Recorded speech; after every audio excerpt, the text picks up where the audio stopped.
Olá, boa noite. A Advocacia Geral da União pede que Gilmar Mendes reconsidere decisão sobre impeachment de ministros do STF. Após a audiência de custódia, Justiça mantém prisão de presidente da Assembleia Legislativa do Rio de Janeiro, suspeito de vazar informações de operação da Polícia Federal. E a festa dos torcedores no Maracanã. 4 dias após levar Libertadores, Flamengo levanta mais uma taça e é campeão brasileiro. O Jornal da Record está no ar.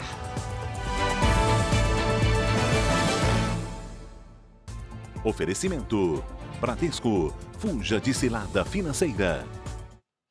A Advocacia Geral da União pediu que o ministro Gilmar Mendes reconsidere a decisão de que só a Procuradoria-Geral da República pode pedir o impeachment de ministros do STF.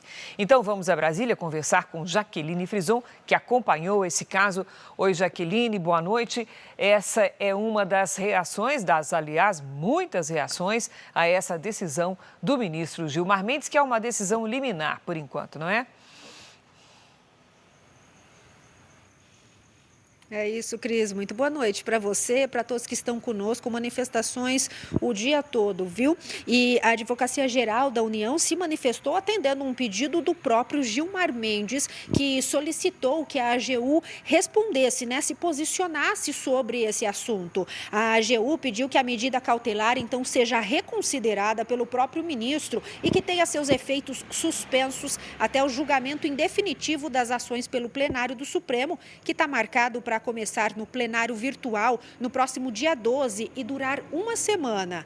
O órgão defendeu a legitimidade popular para apresentação por qualquer cidadão de denúncias por crime de responsabilidade para abertura de processo de impeachment contra ministros do Supremo. A decisão de Gilmar foi tomada nesta quarta-feira, depois de ser defendida pelo próprio Procurador-Geral da República, Paulo Gonet, em outubro. E diz que o chefe do Ministério Público da União, na condição de fiscal da ordem jurídica, possui capacidade para avaliar a existência de elementos concretos que justifiquem o início de um procedimento de impeachment. E, em uma rápida resposta, a CCJ da Câmara aprovou um projeto que determina que as decisões individuais de um ministro do STF deverão ser justificadas e também submetidas obrigatoriamente ao plenário da Corte na sessão seguinte. O texto, então, segue para Senado, Cris. Obrigada, Jaqueline. A Comissão Mista de Orçamento aprovou o relatório de receitas para o ano que vem. O texto define que o governo pague 65% das emendas parlamentares antes do início do período eleitoral, em 4 de julho. O presidente do Congresso Nacional, o senador Davi Alcolumbre, marcou para esta quinta-feira a votação da LDO. O orçamento é o único item da pauta de votações. O ministro do Supremo Tribunal Federal, Nunes Marques, suspendeu leis municipais que autorizam o funcionamento de empresas de loterias e sites de aposta. Cidades e empresas que mantiverem o serviço ativo poderão ser multadas em R$500 mil por dia. Para o ministro, as normas municipais comprometem padrões nacionais de proteção ao consumidor e o funcionamento das bets deve ser regulado no âmbito federal. A decisão deve ser analisada pelos outros ministros do STF ainda este mês. A ministra do Meio Ambiente, Marina Silva, já recebeu alta. Ela estava internada em Brasília. Marina sofreu uma leve fratura em uma vértebra da coluna. Ela se acidentou em casa enquanto movimentava vasos de plantas. Após exames, a ministra foi medicada e liberada. Segue preso na Superintendência da Polícia Federal, no Rio de Janeiro, o presidente da Assembleia Legislativa do Rio, o deputado estadual Rodrigo Bacelar. Ele é suspeito de ter vazado informações sigilosas de uma operação da Polícia Federal. Então vamos ao Rio de Janeiro conversar com o Leonardo Aque, que acompanha a situação por lá. Oi, Léo, boa noite.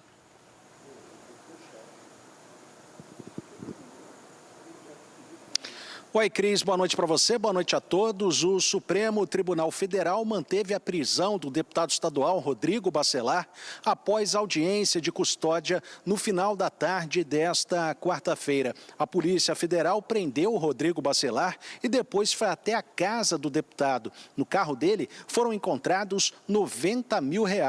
Ainda foram cumpridos 8 mandados de busca e apreensão, inclusive no gabinete do parlamentar. A prisão foi autorizada pelo ministro Alexandre de Moraes, que determinou também o afastamento do deputado da presidência da Alerj. A investigação aponta que Rodrigo Bacelar teria alertado o então deputado estadual TH Joias sobre uma operação da Polícia Federal. O aviso do presidente da Alerj teria possibilitado a destruição de provas. TH chegou a fugir da residência horas antes, mas foi preso na casa de um amigo. A defesa de Bacelar diz que a prisão do deputado é desproporcional e que o parlamentar não praticou nenhuma conduta ativa para obstruir as investigações. Cris. Obrigada, Léo. Mais de 100 mil produtos falsificados foram apreendidos numa operação no Rio de Janeiro.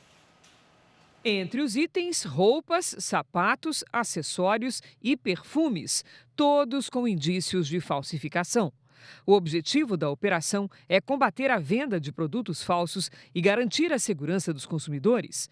Dados do Fórum Nacional contra a Pirataria mostram que só no ano passado a comercialização de produtos falsificados gerou um prejuízo de cerca de R$500 bilhão ao país.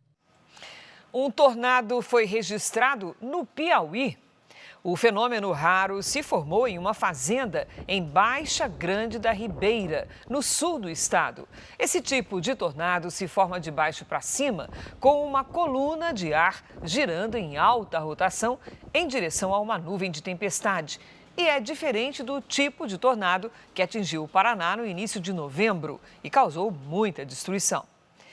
Em Portugal, o surfista brasileiro Carlos Burle foi resgatado por colegas depois de sofrer uma queda em uma onda gigante.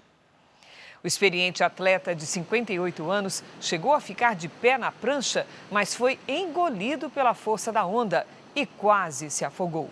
O brasileiro Lucas Chumbo foi o primeiro a chegar para resgatar Carlos Burle. Os dois ainda precisaram da ajuda de outros surfistas para sair do mar. O surfista está bem e disse que volta ao Brasil ainda hoje. Um apagão no oeste de Cuba deixou mais de 3 milhões de pessoas sem energia elétrica.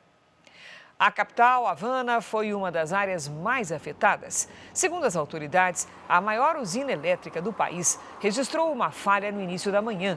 O problema se soma a várias interrupções no sistema de energia registradas ao longo do ano em toda a ilha. Ao todo, foram 6 apagões em 2025. Uma pessoa morreu e 5 foram presas em uma operação contra o narcotráfico na fronteira do Paraguai com o Brasil. A polícia paraguaia interceptou um comboio com 19 veículos. Caminhões e caminhonetes transportavam cerca de 50 toneladas de maconha. Houve tiroteio no momento da abordagem e um dos suspeitos morreu.